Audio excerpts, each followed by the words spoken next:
Welcome to brain capsule. आज हम बात करेंगे बैलेंस ऑफ ट्रेड की, व्यापार संतुलन। बैलेंस ऑफ ट्रेड होता क्या है? बैलेंस ऑफ ट्रेड होता है एक्सपोर्ट और इंपोर्ट के मॉनेटरी वैल्यू का डिफरेंस। अब हम इसे आगे समझते हैं। अब वो डिफरेंस पॉजिटिव भी हो सकता है और नेगेटिव भी। देखते हैं कैसे। अगर हमारा एक्सपोर्ट इंपोर्ट से ज़्यादा है, ये जैसे कि तराजू है, ये दिखा रहा है कि एक्सपोर्ट हमारा ज़्यादा है और इंपोर्ट हमारा कम है। अगर हम इसकी मॉनेटरी वैल्यू लें, अगर 1000 हमारा एक्सपोर्ट है और 990 हमारा इंपोर्ट है, तो हमारे पास 10 सरप्लस बचता है। इसका मतलब ये है कि अगर हम 1000 रिसीव कर रहे हैं तो पे सिर्फ हम 990 कर रहे हैं। 1000 रुपये में से हम सिर्फ 990 रुपये पे कर रहे हैं। तो ये जो 10 है ये हमारा सरप्लस है। अगर ये हमारा सरप्लस है तो हमारा फॉरेक्स रिजर्व जो होता है वो बढ़ जाएगा, क्योंकि हम एक्सपोर्ट ज़्यादा कर रहे हैं तो बाहर के जो लोग हैं वो हमें पेमेंट भी ज़्यादा करेंगे। अगर यही इसके विपरीत बात करें हम कि अगर हमारा इंपोर्ट ज़्यादा हो, ये हमारा इंपोर्ट ज़्यादा है और एक्सपोर्ट हमारा कम है। फॉरेक्स रिजर्व जो हम निकालते हैं उसका सिंपल सा फॉर्मूला यही होता है, एक्सपोर्ट माइनस इंपोर्ट। तो अगर हमारा एक्सपोर्ट 1000 है और इंपोर्ट हम 1250 का कर रहे हैं, तो ये हमारा नेगेटिव बैलेंस आता है 250 का। नेगेटिव बैलेंस है, इसका मतलब डेफिसिट है। हम बाहर से चीज़ें 1250 की मंगा रहे हैं और हम खुद बेच रहे हैं 1000 रुपये की। तो यहाँ हमारा ये 250 का नेट डेफिसिट है। इसका मतलब हमारे खजाने से जो पैसा जा रहा है वो ज़्यादा जा रहा है और हमें मिलने वाली जो राशि है वो काफ़ी कम है। तो इससे होता क्या है, जो हमने रिजर्व रखा हुआ है वो हमारा घट जाएगा, क्योंकि हम अपने खजाने से पेमेंट करेंगे। अब देखते हैं कि फॉरेक्स रिजर्व होता क्या है। इसे हम फॉरेन एक्सचेंज रिजर्व भी कहते हैं और शॉर्टकट में हम इसे फॉरेक्स रिजर्व कहते हैं। अब ये देखते हैं कि फॉरेक्स रिजर्व बढ़ता कैसे है या घटता कैसे है। अभी कोविड-19 पूरी दुनिया में चल रहा है और उसके इलाज के लिए हमारे ये डोनाल्ड ट्रंप ने मोदी जी से मांगा कि हमें हाइड्रोक्सीक्लोरोक्विन की दवाइयाँ दी जाए। हम इंपोर्ट करना चाहते हैं, क्योंकि हाइड्रोक्सीक्लोरोक्विन की सबसे ज़्यादा मेडिसिन इंडिया में बनाई जाती है। अब अगर ट्रंप साहब दवाई खरीदेंगे तो उन्हें पेमेंट भी तो करनी होगी। तो वो पेमेंट किस में करेंगे? वो पेमेंट करेंगे हमें रुपीज़ में। क्यों? क्योंकि हमारे यहाँ रुपीज़ चलता है। तो जब हम एक्सपोर्ट करते हैं तो हमें पेमेंट रुपीज़ में मिलती है। अब ट्रंप साहब रुपीज़ लाएंगे कहाँ से? वो अपने फॉरेक्स रिजर्व से रुपीज़ यूज़ करेंगे और अगर उनके पास रुपीज़ नहीं है तो वो खरीदेंगे इंडियन रुपीज़ को। तो डोनाल्ड ट्रंप जो है वो या तो रुपया खरीदेंगे या फिर उनके रिजर्व में अगर इंडियन रुपीज़ है तो वो उसका इस्तेमाल करेंगे पेमेंट करने के लिए। तो जब हम एक्सपोर्ट करते हैं तो हमें पेमेंट इंडियन रुपीज़ में मिलता है। अब देखते हैं हम कि इंपोर्ट क्या होता है। ये राफेल हमने ये इंपोर्ट किया है।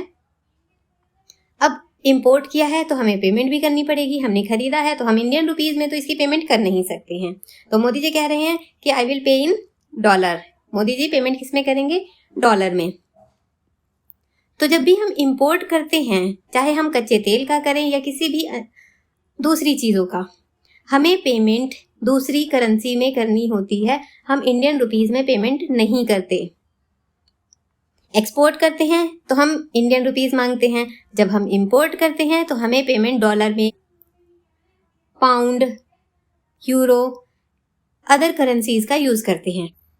अब इसका इम्पैक्ट हमारे खजाने पर कैसे पड़ता है, यानी फॉरेक्स रिजर्व पर कैसे पड़ता है, ये देखते हैं। अगर हमारा इंपोर्ट जो है वो ज़्यादा है, इंपोर्ट ज़्यादा है तो हमें डॉलर में पेमेंट करनी पड़ेगी। और हमारे पास अगर 100 डॉलर हैं और हमने $60 का खरीद लिया सामान, मतलब हमने इंपोर्ट कर लिया, तो हमारे पास कितना बचा? हमारे पास सिर्फ $40 बचेंगे। और अगर हम उससे भी आगे बढ़ते हैं तो हमारा ये धीरे धीरे धीरे धीरे हमारा जो ये फॉरेक्स रिजर्व है वो बाहर चला जाएगा और हमारे पास या तो बहुत ही कम पूंजी बच जाएगी या फिर वो सारा का सारा ही समाप्त हो जाएगा। अब अगर ये सारे के सारे डॉलर्स बाहर चले गए तो हम कहाँ से लाएंगे डॉलर्स दोबारा से इंपोर्ट करने के लिए? उसके लिए हमें क्या करना होगा, हमें रुपया दे करके डॉलर खरीदना पड़ेगा और रुपया हमें ज़्यादा देना पड़ेगा क्योंकि हम डॉलर खरीद रहे हैं। इसके उल्टे अगर हम देखें कि अगर हमारा एक्सपोर्ट ज़्यादा है तब क्या होगा? एक्सपोर्ट जब हम करते हैं तो हमें पेमेंट इंडियन रुपीस में मिलती है। अगर हम ज़्यादा एक्सपोर्ट कर रहे हैं तो हमारे पास रुपया जो है वो ज़्यादा आ रहा है। ये जैसे कि ये रुपया गिर रहा है, बरस रहा है, तो हमें ज़्यादा रुपीस मिलते हैं। अब रुपया वो लोग कहाँ से लाएंगे? वो लोग भी तो खरीदेंगे।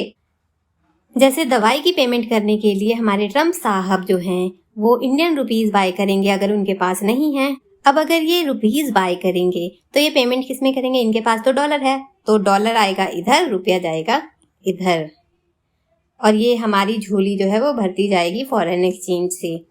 फॉरेन कैपिटल हमारी क्या होगी? वो बढ़ती जाएगी, चाहे वो डॉलर की बात करें, पाउंड की बात करें, या फिर हम यूरो की बात करें, या फिर कोई भी करेंसी हो। तो अगर किसी को पेमेंट करनी है तो उन्हें या तो बाय करनी होगी या फिर वो अपने फॉरेक्स रिजर्व का इस्तेमाल करेंगे। किसी भी इकोनॉमी के लिए फॉरेक्स रिजर्व जो होता है वो बहुत ही ज़्यादा ज़रूरी होता है। और जो हमारी डोमेस्टिक करेंसी होती है, जो कि है हमारी रुपया, उसकी वैल्यू जो है वो बढ़ती है। और अगर हम बात करते हैं लो फॉरेक्स रिजर्व की तो उससे हमारे रुपये की वैल्यू घटती है। अब हम देखते हैं कि एप्रिसिएशन और डेप्रिसिएशन ऑफ रुपीस का क्या मतलब है। अगर हम बात करें एप्रिशिएट की तो अगर $1 की कीमत 50 रुपये है और 50 रुपये से घटकर ये 40 रुपये हो जाती है तो इसका मतलब है कि हमारी करेंसी की वैल्यू एप्रिशिएट हुई है। इसको हम उल्टा नहीं समझेंगे कि वैल्यू रुपीस की घट रही है। क्यों? अगर हम $1 में पहले 50 चीज़ें खरीद रहे थे तो अब $1 में हम 40 चीज़ें खरीद रहे हैं। तो इसका मतलब क्या है कि पहले जो चीज़ें 50 लोग खरीद लेते थे $1 में, अब वो सिर्फ 40 खरीद रहे हैं। इसका मतलब हमारी वैल्यू बढ़ी है, वो चीज़ जो है वो महंगी हो गई है। इसको हम इस सेंस में देखेंगे। अगर हम बात डेप्रिसिएशन की करें तो अगर $1 की कीमत 50 रुपये थी और वो बढ़कर 60 रुपये हो गई है तो इसका मतलब हमारे रुपये की वैल्यू घटी है। क्यों? क्योंकि जहाँ पहले $1 में 50 चीज़ें ले रहा था इंसान, वहाँ अब $1 में 60 चीज़ें ले पा रहा है।